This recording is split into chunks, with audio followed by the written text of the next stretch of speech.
On June 24, 1398, somewhere deep within the Imperial Palace of Nanjing, a woman whose name history never bothered to preserve stood in a silk-draped chamber, listening to the death bells toll for Emperor Hongwu, founder of the Ming dynasty. She was young, perhaps 20 years old, chosen for her beauty to serve a man she'd barely spoken to. And now, as ministers rushed through corridors and guards took new positions outside the throne room, she understood with cold, absolute certainty that her own death had just been decided, not as punishment, not as mercy, but as tradition. Because in ancient China, when an emperor died, the women who served him didn't simply walk free into new lives. Some were buried alive with him. Others spent the rest of their existence locked away, forbidden to speak, to love, or to leave. And for over 2,000 years, this wasn't considered cruel, it was considered necessary.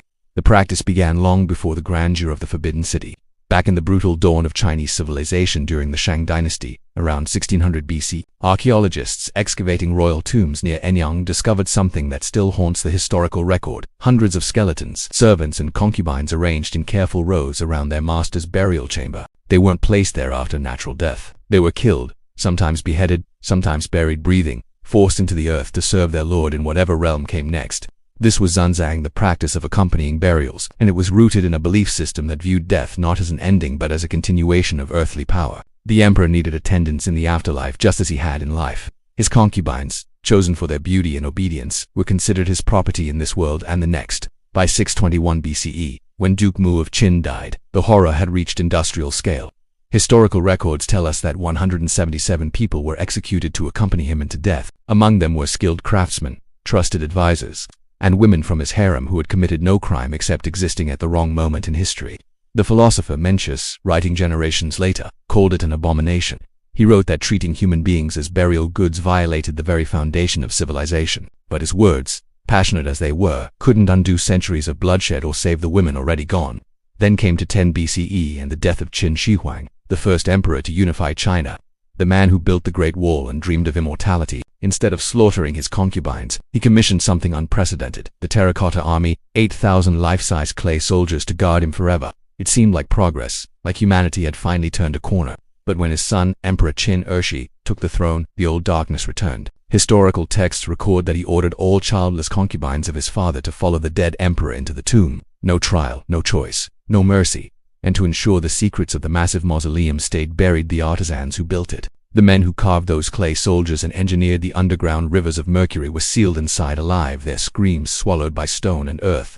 If you're feeling the weight of these stories, if you're realizing just how much of history we've never been told, then subscribe to this channel, because we're going to keep pulling back the curtain on the forgotten, the silenced, and the erased. These women deserve to be remembered, and you deserve to know the truth.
For a brief moment during the Han Dynasty, beginning around 206 BCE, it looked as though the nightmare might finally end.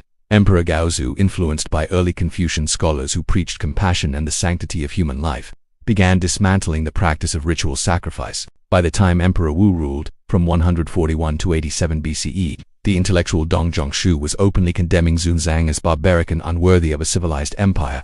Palace attendants were no longer executed upon the emperor's death. Tombs were filled instead with clay figurines, ceramic musicians, and miniature servants crafted from terracotta. It was symbolic death, not real slaughter. Progress, finally, or so it seemed. But when Emperor Hongwu founded the Ming dynasty in 1368, he didn't just reclaim China from Mongol rule, he resurrected ghosts.